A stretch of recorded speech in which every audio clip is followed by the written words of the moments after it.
Hi అండి. అందరికీ నమస్తే.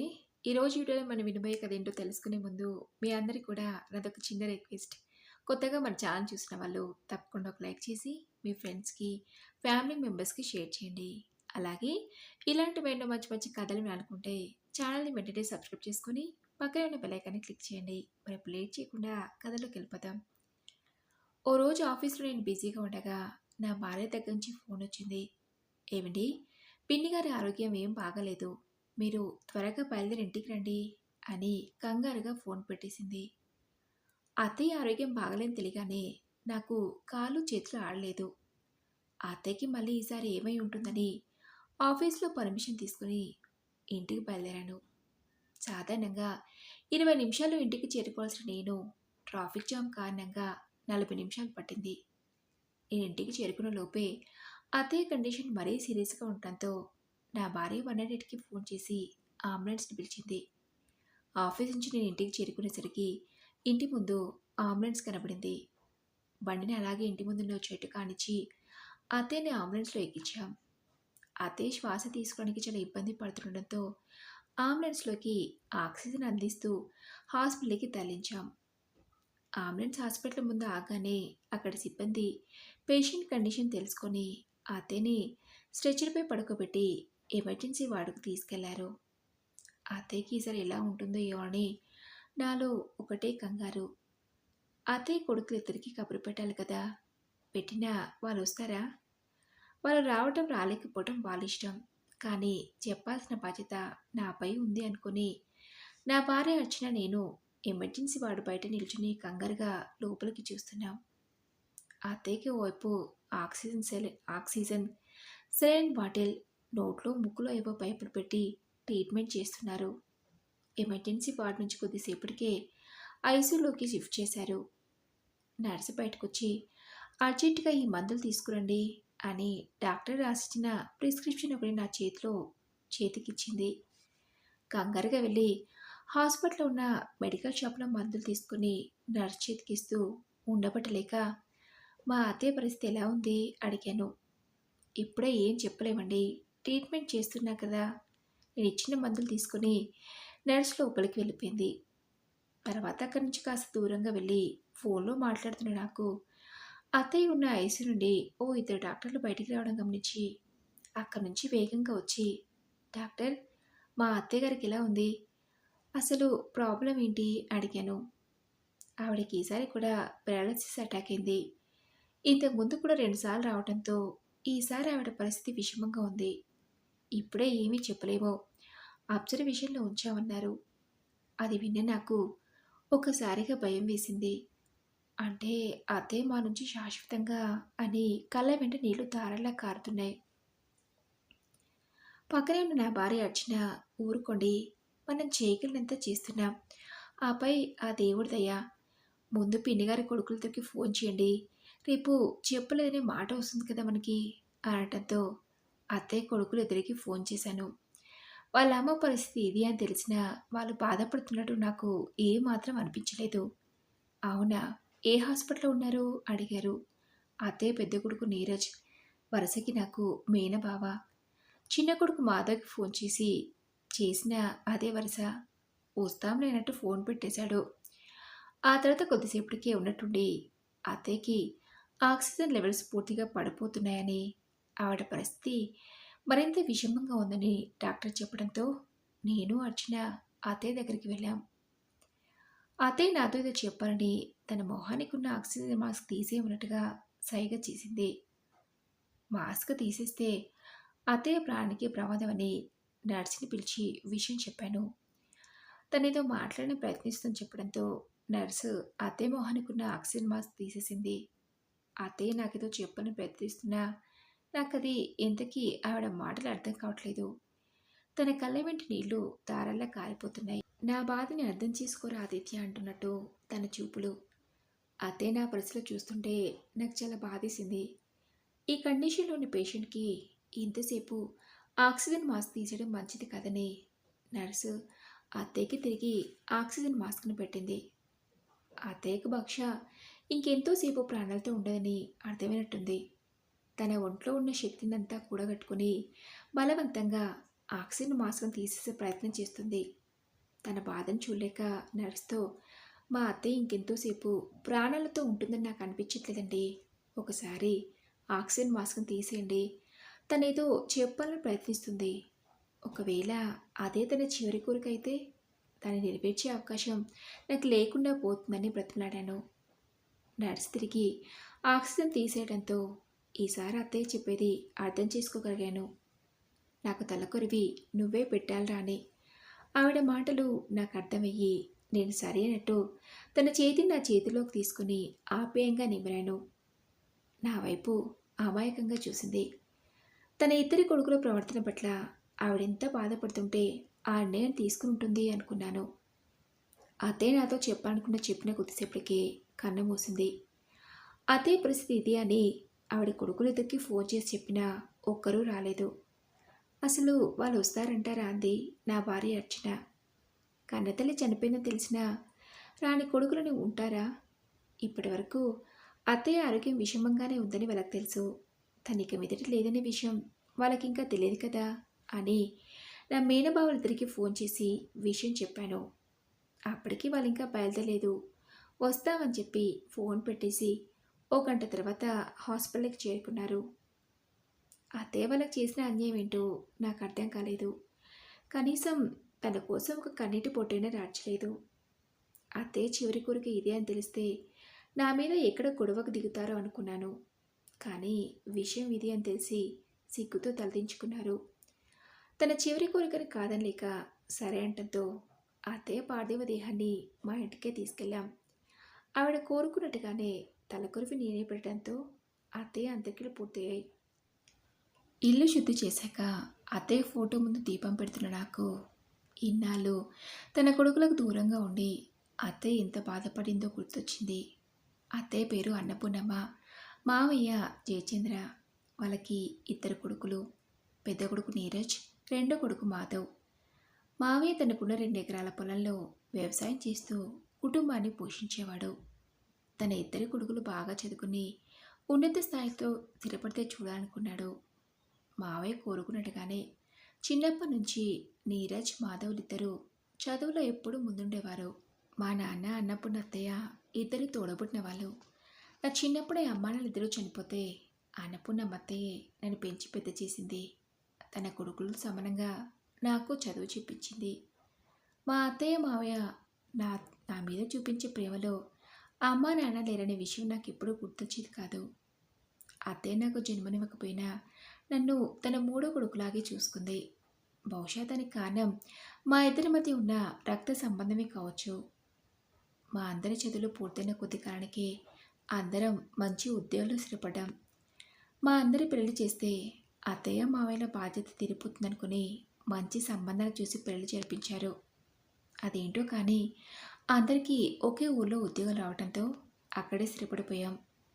అత్తయ్య మావయ్యని చూడటానికి పండగలకి సెలవులకి ఊరికి వెళ్ళి ఓ 2-3 రోజులుండి తిరిగి వచ్చేవాళ్ళం.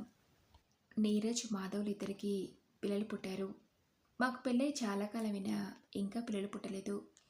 ఓసారి దసరా సెలవులకు నేను నా భార్య ఎప్పట్లాగే అత్తయ్య వాళ్ళ ఊరు వెళ్ళాం. మాధవ్, నీరజులు కూడా వాళ్ళ కుటుంబాలతో వచ్చారు. పండగ అయిపోయే వరకు అంతా బాగానే కలుసున్నాం. ఉన్నట్టుండి నీరజ్ బావ, నాన్న హైదరాబాద్లో తమ్ముడు నేను మా ఆఫీసులకు దగ్గరలో ఫ్లాట్లు కొనాలనుకుంటున్నాం. అందుకు డబ్బు కావాలి అడిగాడు. అందుకు జయచంద్ర మావయ్య, ఇంతకాలం నేను సంపాదించిందంతా మీ చదువులకు, మీ పెళ్ళికైన ఖర్చులకే అయ్యాయి. మీకు తెలియని విషయం ఏముందిరా, నా దగ్గర డబ్బు లేవు. అంతలా కొనాలనుకుంటే లోన్ తీసుకుని కొనుక్కోండి అని చెప్పాడు మావయ్య. లోన్ తీసుకోగానే సరిపోతుందా? నెల నెల కట్టాలి కదా. వచ్చిన జీతం అంతా లోన్ తీర్చడానికే పోతే ఇక మాకు ఖర్చులకే మిగులుతాయి. మన పొలాన్ని ఇంటిని అమ్మి మాకు డబ్బు ఇవ్వండి అడిగారు. ఉన్న ఆ కొద్దిపాటి పొలాన్ని అమ్మితే ఆ తర్వాత మా పరిస్థితి ఏంటి అడిగారు అత్తయ్య, మావయ్య. ఈ వయసులో మీరిద్దరే ఊళ్ళో ఉండి మాత్రం చేసేదేముంది? మీరు మా దగ్గరికి రండి, మమ్మల్ని పిల్లల్ని చూసుకుంటూ హాయిగా ఉండొచ్చు అన్నారు. అందుకు అత్తయ్య, మావయ్యలు ఒప్పుకోలేదు. ఇంకా కొంతకాలం ఊళ్ళోనే ఉంటామని పొలం కానీ ఇల్లు కానీ ఇప్పుడప్పుడే అమ్మే ప్రసక్తి లేదని చెప్పారు. ఆ రోజు మాధవ్ నీరజ్లు అడిగిన దానికి అత్తయ్య మావయ్యలు ఒప్పుకోలేదని అప్పటికప్పుడే ఇద్దరూ అలిగి అక్కడి నుంచి వెళ్ళిపోయారు. అప్పటినుంచి పండగలకు సెలవులకి కొంతకాలం నేను నా భార్య అర్చన వెళ్ళి వచ్చేవాళ్ళం. అలా కొంతకాలం గడిచాక మావయ్య గుండెపోటుతో కాలం చేశారు. అత్తయ్య ఒంటరిదైపోయింది. తండ్రి పోవడంతో ఆస్తి రాసివ్వమని నీరజ్ మాధవులిద్దరూ అత్తయ్యని బలవంతం చేశారు. ఆయన పోయాక ఊళ్ళో నేను ఒక్కదాన్నే ఉండి మాత్రం చేసేదేముంది? ఇక మీదట నా కొడుకుల దగ్గరే కదా ఉండేది. ఇవాళ కాకుండా రేపైనా ఈ ఆస్తి వాళ్ళ కాక ఇంకెవరికి అనుకుని అత్తయ్య మేమంతా అక్కడ ఉన్నప్పుడే లాయర్ని పిలిపించి ఉన్న ఆస్తిని నా కొడుకులతో పాటు నా మేనల్లుడు ఆదిత్య కూడా చెందేలా వాటల్లో ఏమంది. అత్తయ్య అలా అంటుందని ఊహించని నీరజ్ మాధవ్లిద్దరూ మా నాన్న కష్టార్జితం మాకు మాత్రమే చెందాలి. వాడేమైనా నీ కడుపున పుట్టాడా? ఇంతవరకు మాతో సమానంగా పెంచి పెద్ద చేసి చదివించిందే ఎక్కువ. ఇంకా మన ఆస్తిలో వాటా ఇస్తానంటామేంటి? దానికి మేము అస్సలు ఒప్పుకోం అన్నారు. అందుకు అత్తయ్య, ఒరే నీరజ్, మాధవ్, వాడు నా కడుపున పుట్టకపోయినా చిన్నప్పటి నుంచి వాడు నా దగ్గరే పెరిగాడ్రా. వాడిని మీతో సమానంగానే పెంచాను. వాడు నా అన్న కొడుకుని మేనలులా ఎప్పుడూ చూడలేదు. మీరంతా కలిసి ఒకే తల్లి బిడ్డలాగా పెరిగారు. మీతో సమానంగా ఆస్తిని వాడికి ఇవ్వద్దని అనకండిరా అంది అత్తయ్య. అత్తయ్య ఎంత చెప్పినా నీరజ్ మాధవ్లు ఒప్పుకోలేదు. నిజానికి నాకు ఆస్తిని అత్తయ్య ఇస్తానన్నా తీసుకోవటం ఇష్టం లేదు. అమ్మా నాన్న లేని నన్ను ఓ తల్లిలా పెంచి చదువు చెప్పించి నా కాళ్ళ మీద నేను నిలబడేలా చేసింది. అంతకు మించి నాకు ఇంకేం కావాలి అని. అత్తయ్య, నాకు మీ ఆస్తిలో చిల్లి గవ్వ కూడా వద్దు. అందుకు నేను అర్హుడను కూడా కాదు. నా మీద మీకున్న ప్రేమ చాలు. దాని ముందు ఈ ఆస్తిపాస్తులన్నీ తక్కువే అన్నాను. ఎంత చెప్పినా తన కొడుకులిద్దరూ ఒప్పుకోకపోవడంతో అత్తయ్య చేసేదేమీ లేక ఆస్తిని వాళ్ళిద్దరికీ ఇవ్వాలని నిర్ణయించుకుంది. ఉన్న పొలం ఇల్లు చివరికి అత్తయ్య బంగారాన్ని ఇద్దరూ కలిసి వాటాలు వేసుకున్నారు. ఆ తర్వాత అత్తయ్యని ఇద్దరు చెరో 6 నెలలు చూసుకోవాలని నిర్ణయించుకున్నారు. మొదటి 6 నెలలు అత్తయ్యని బాగానే చూసుకున్నా రాను రాను వాళ్ళ ప్రవర్తనలో చాలా మార్పులు వచ్చాయి. అత్తయ్య బాగోగులు పట్టించుకోకపోవడం, సమయానికి సరిగా తిండి పెట్టకపోవడం, వాళ్ళతో పాటు వాళ్ళ ఇంట్లోనే ఉన్నా కనీసం అమ్మా ఎలా ఉన్నావు, తిన్నావా, నీ ఆరోగ్యం ఎలా ఉంది అని పలకరించడమే కరువైంది. దానంతటికీ కారణం ఆస్తిని పంచేటప్పుడు అత్తయ్య ఆస్తిని నాకు కూడా వాటా ఇస్తానందుకు వాళ్ళకి అత్తయ్య మీద కోపం వచ్చింది. అత్తయ్య నాకు ఆస్తిలో వాటా ఇవ్వకుండా సూటిపొడి మాటలతో చాలా చిత్రవదలు పెట్టారు. ఆ బాధను తట్టుకోలేక అత్తయ్యకి పెరాలసిస్ అటాక్ అయింది. అదే మొదటిసారి అవడంతో 10 రోజులు హాస్పిటల్లో ఉండి మందులతో తిరిగి మామూలు మనిషి అయింది. ఎప్పుడూ బొంగరంలా అటూ ఇటూ తిరుగుతూ ఏదో ఒక పని చేస్తుండే అత్తయ్య అన్ని రోజులు ఏ పని చేయకుండా హాస్పిటల్ పెట్టిపోయి ఉంటాం. అదే మొదటిసారి. అత్తయ్యనలా చూసి నేను తట్టుకోలేకపోయాను. కొన్నాళ్ళు అత్తయ్యని మా ఇంటికి తీసుకెళ్తానని నీరజ్ మాధవ్లను అడిగాను. అందుకు వాళ్ళు సరే అంటంతో అత్తయ్య హాస్పిటల్ నుంచి డిశ్చార్జ్ అయ్యాక మా ఇంటికి తీసుకొచ్చుకున్నాను.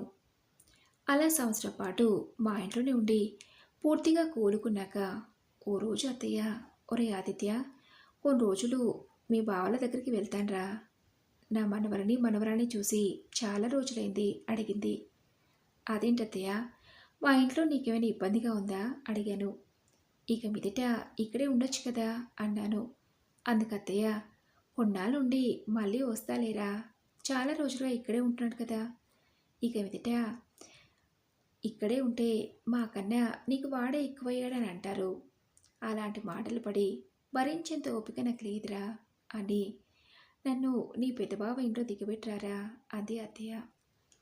అత్తయ్యని వాళ్ళ దగ్గరికి మళ్ళీ పంపించడం నాకు ఇష్టం లేకుండా తన మాట కాదనలేక సరే అని నీరజ్ వాళ్ళ ఇంట్లో దించి వచ్చాను. ఆ తర్వాత 10 రోజులకి అత్తయ్య హాస్పిటల్కి సంబంధించిన కొన్ని రిపోర్ట్స్ మా ఇంట్లోనే ఉండిపోవడంతో మళ్ళీ ఎప్పుడైనా అవసరం పడతాయో ఏమో అనే ఉద్దేశంతో ఇవ్వడానికి వెళ్ళిన నాకు అత్తయ్య ఎక్కడ కనిపించకపోవడంతో నీరజ్ని అడిగాను. అత్తయ్య ఏది బాబా అని. అందుకు నీరజ్ నాకు తెలియదు అన్నాడు. అదేంటి? మా ఇంటి నుంచి అత్తయ్యని ఇక్కడే కదా దించేసి వెళ్ళాను. ఒకవేళ మాధవ్ ఇంటికి ఏమైనా వెళ్ళిందా అడిగాను. అందుకు వాళ్ళ దగ్గర నుంచి ఎటువంటి సమాధానం రాలేదు. మాధవ్కి ఫోన్ చేసి అడిగినా తెలియదనే సమాధానం రావడంతో అత్తయ్య ఎటు వెళ్ళిందో ఏమోనని చాలా భయపడ్డాను. కన్నతల్లి పట్ల ఇంత అమానుషంగా ప్రవర్తించిన వాళ్ళని ఏమనాలో నాకు అర్థం కాలేదు. పోలీస్ కంప్లైంట్ ఇచ్చాను. వారం 10 రోజులైనా అత్తయ్య ఎక్కడుందో ఏమీ తెలియలేదు. ఒకవేళ మాకెవరికీ భారంగా ఉండటం ఇష్టం లేక అత్తయ్య ఏదైనా ఆగాయిత్యం చేసుకుందా అనే అనుమానం వచ్చింది. మళ్ళీ కాసేపు ఆలోచించి అత్తయ్య గురించి నాకు బాగా తెలుసు. తను అలా నిర్ణయం తీసుకోదని అనుకుని ఒకవేళ ఆ చుట్టుపక్కల ఉన్న ఆశ్రమాల్లో ఎక్కడైనా చేరి ఉంటుందా అనే అనుమానం వచ్చి అక్కడికి దగ్గరలో ఉన్న ఓల్డేజ్ హోమ్లన్నీ వెతికాను.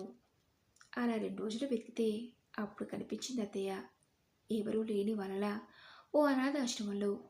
తనలా చూసి చాలా బాధేసింది. అత్తయ్య అలా నిర్ణయం తీసుకున్నందుకు కోపం కూడా వచ్చింది. నేను వస్తానని ఊహించిన అత్తయ్య నన్ను చూసి షాక్ అయ్యి ఆదిత్య నువ్వేంట్రా ఇక్కడ అడిగింది. ఆ మాట నేను నిన్నడగల అత్తయ్య. అసలు నువ్వు ఇక్కడికి రావడం ఏంటి? నీకు ఈ మేనలు లేడా అన్నాను. అసలు ఏం జరిగింది అత్తయ్య అడిగాను. నా మాటలకి అత్తయ్య ఏం మాట్లాడకుండా కంటతడి పెట్టుకుంది. అసలు ఏం జరిగిందో చెప్పత్తయ్య అడిగాను. అప్పుడు నన్ను ఆ రోజు నీరజ్ ఇంట్లో దించి వెళ్ళావు కదా, నువ్వు వెళ్ళాక కాసేపటికి నా పెద్ద కొడుకు నీరజ్ని నీ పీడ విరగడైపోయిందనుకుంటే మళ్ళీ వచ్చావేంటి? నీ మేలు నిన్ను చూసుకోవడం కష్టం, నువ్వు ఇక్కడ వదిలేసి వెళ్ళాడా? చిన్నప్పటి నుంచి వాడిని పెంచి పెద్ద చేసి ఆస్తిలో వాటా కూడా ఇవ్వాలనుకున్నావు కదా, ఈ మాత్రం నేను చూసుకోలేకపోయాడా? నువ్వు ఇక్కడ ఉండటానికి వీలేదు, వాడి దగ్గరికే వెళ్ళు అని ఇష్టం వచ్చినట్టు మాట్లాడాడు ఆదిత్య. నన్ను అన్ని మాటలు అంటుంటే భరించలేక అక్కడి నుంచి ఏడుస్తూ బయటకు వచ్చేశాను. ఆ తర్వాత ఎక్కడికి వెళ్ళాలో నాకు అర్థం కాలేదు. మళ్ళీ నీ దగ్గరకు వచ్చి నేను ఇబ్బంది పడటం ఇష్టం లేక ఇక్కడికి వచ్చాను అని చెప్పింది అత్తయ్య. అత్తయ్య నేను నీ కడుపున పుట్టకపోయినా నన్ను నీ కన్నబిడ్డలాగే చూసుకున్నావు.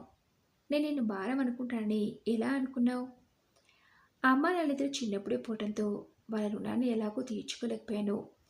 కనీసం నీ రుణం తీర్చుకునే అవకాశమైనా నాకు ఇవ్వాలనిపించలేదా అత్తయ్య? పద మన ఇంటికి వెళ్దామని అత్తయ్యని అతి కష్టంగా ఒప్పించి అక్కడి నుంచి మా ఇంటికి తీసుకువెళ్ళాను. అత్తయ్య మా ఇంట్లో ఉందన్న విషయం తన కొడుకులిద్దరికీ చెప్పాలని నాకు అనిపించలేదు. ఆ తర్వాత కొన్ని రోజులకి అత్తయ్యకి రెండోసారి పెరాలసిస్ అటాక్ అయింది. మొదటిసారిలో ఈసారి అత్తయ్య కోలుకోలేకపోయింది. తన పని తాను చేసుకోలేక మంచానికి పరిమితమైంది. నా భార్య అర్చనే దగ్గరుండి అత్తయ్యకి ఏ ఇబ్బంది రాకుండా చిన్నపిల్లలా చూసుకునేది. ఆ తర్వాత 6 నెలలకి అత్తయ్యకి ఇలా మూడోసారి పెరాలసిస్ రావటం, నన్ను కన్నతల్లిలా ఆదరించిన అత్తయ్యను చివరి రోజులో తనకు దగ్గరగా ఉండి తనకి కొంతైనా ఆవిడ రుణాన్ని తీర్చుకోగలనని తృప్తిగా ఉన్నాను. ఎక్కడున్నా అత్తయ్య ఆత్మకు శాంతి చేకూరని కోరుకుంటూ కన్నీళ్లను తుడుచుకున్నాను. ఆ తర్వాత సంవత్సరానికి నాకు ఆడపిల్ల పుట్టింది. మా అత్తయ్య నాకు మళ్ళీ పుట్టిందనిపించింది. మరి ఇదండి రోజు కథ. ఈ కథపై మీ విలువైన అభిప్రాయాన్ని నాతో కామెంట్ బాక్స్లో షేర్ చేసుకోండి. అలాగే ఈ కథ మీకు నచ్చింది అనుకుంటున్నాను. నచ్చితే తప్పకుండా ఒక లైక్ చేసి మీ ఫ్రెండ్స్కి ఫ్యామిలీ మెంబర్స్కి షేర్ చేయండి. అలాగే ఇలాంటి ఎన్నో మంచి మంచి కథలు అనుకుంటే ఛానల్ని వెంటనే సబ్స్క్రైబ్ చేసుకొని పక్కనే ఉన్న బెల్ ఐకాన్ని క్లిక్ చేయండి. నెక్స్ట్ వీడియోలో మరొక మంచి కథతో కలుసుకుందాం. Thanks for listening.